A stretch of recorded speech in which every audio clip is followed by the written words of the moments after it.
hamenwa amaraso menshi y'abana ba Isiraheli batambirwa ikigirwamana Moleki.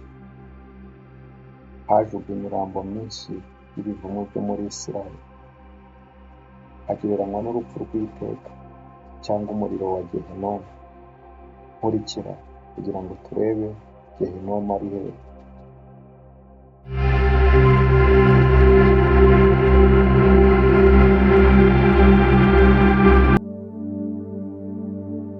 Ijambo Gehinomu ryakunze kugaragara muri Bibiliya. Mu Isezerano rya Kera bakunda guhita Hinomu cyangwa ikibaya cya bene Hinomu cyangwa icya mwene Hinomu. Reka turebe umurongo turi bwifashishe. Ushaka mu butumwa bwiza uko bwanditswe na Matayo igice cya 10 umurongo wa 28. Haravuga ngo kandi ntimuzatinye abica umubiri badashobora kwica ubugingo, ahubwo mutinye ushobora kurimbura ubugingo n'umubiri muri Gehinomu. Ijambo Gehinomu mu Kinyarwanda rimwe na rimwe rihindurwa Gihana cyangwa Gehinomu mu byanditswe by'igihe cya kera byanditswe mu Giheburayi. Ryitwa Ben Hinomu, risobanura imwe mu migezi cyangwa ikibaya cya bene Hinomu. Gehinomu yari ikibaya giherereye hanze y'umurwa wa Yerusalemu mu ruhande rw'amajyepfo mu Isezerano rya Kera. Iki kibaya cyari kizwi nk'ahantu hatambirwaga ibitambo by'abantu, cyane cyane abana batambirwaga Imana cyangwa ikigirwamana cyitwa Moleki, nk'uko tubisanga muri Yeremiya ibice byaho 7 umurongo wa 32, ndetse no mu gitabo cya 2 cy'Abami ibice 23 ku murongo wa 10. Igitabo cy'umuhanuzi Yeremiya ibice byaho 7 umurongo wa 32 haravuga ngo kandi bubatse ingoro z'Itofeto mu gikombe cya mwene Hinomu kugira ngo bahatwikire abahungu babo n'abakobwa babo, kandi ibyo ntigeze kubibategeka haba no kubitekereza. Igitabo cya 2 cy'Abami ibice byaho 23 umurongo waho wa 10 haravuga ngo kandi yangiza n'Itofeti hari mu gikombe cya bene Hinomu, ngo he kugira umuntu wese unyuriza Moleki umwana we w'umuhungu cyangwa w'umukobwa mu muriro. Abisiraheli bamwe baratandukiriye bakajya bakora ayo mahano muri icyo kibaya, bakanyuza abana babo mu muriro.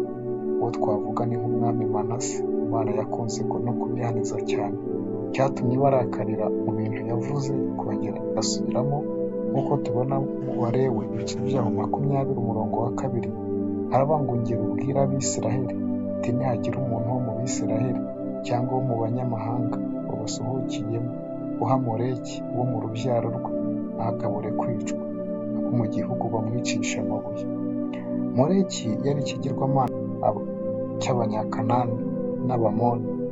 Mu by'ukuri izina ry'iyo mana riva mu Giheburayo bivuga Moleki, bigasobanuka nanone Meleki risobanura umwami, ariko icyo kimenyetso cyahinduwe kibi n'Abisiraheli bakajya banakoresha iryo zina bifashishije n'ijambo bosheti bivuga isoni cyangwa ikibi cyangwa ibiteye isoni, kugira ngo berekane ko yari umwami w'isoni n'icyaha.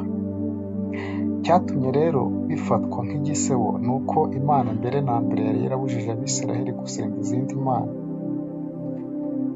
Ikindi kandi yakundwaga cyangwa cyari ikigirwamana cy'idini y'Abamoni, ariko n'Abanyakanani nabo baragisengana. Umuco mubi wari ugayitse w'iyi mana ni uko yatambirwaga abana bacishijwe mu muriro cyangwa harimo gutwikwa. Ahantu hamenyekanye cyangwa agace kamenyekanye cyane kakorerwagamo iyo mihango muri Isiraheli ni ikibaya cya bene Hinomu cyangwa ikibaya cya Gehinomu hafi y'i Yerusalemu. Niyo mpamvu uyu munsi twibanza aho hantu ngo tuba ariho dusobanura. Ni nayo mpamvu icyo kibaya cya Gehinomu cyatangiye kumenyekana no kwamamara bitewe n'iyi mihango yahakorerwaga.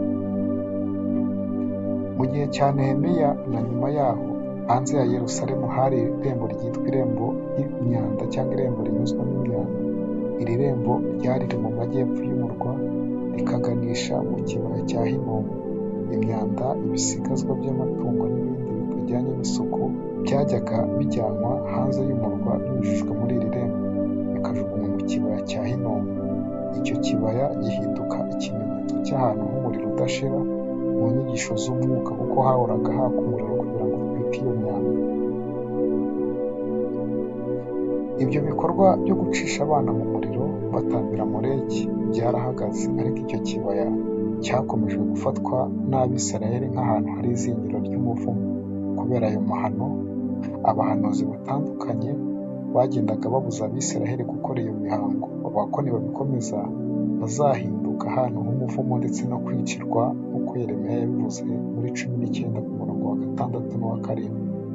Mbere y'uko gihindurwa ahantu ho kujugunya imyanda, Gehinomu imenyekanye nabi cyane kubera ibyo bikorwa byavuze byo kuhatambira ibitambo by'abantu. Mu muco w'Abayuda, ahantu habaye ibyo bikorwa byo kuhamenera amaraso habaga hafatwa nk'ahantu havumwe.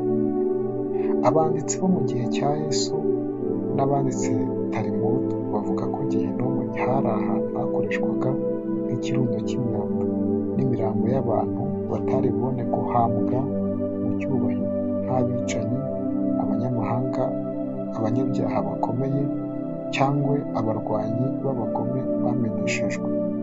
Umuriro wahoraga waka uhari ngo utwike ibyo byose. Ngayo nguko rero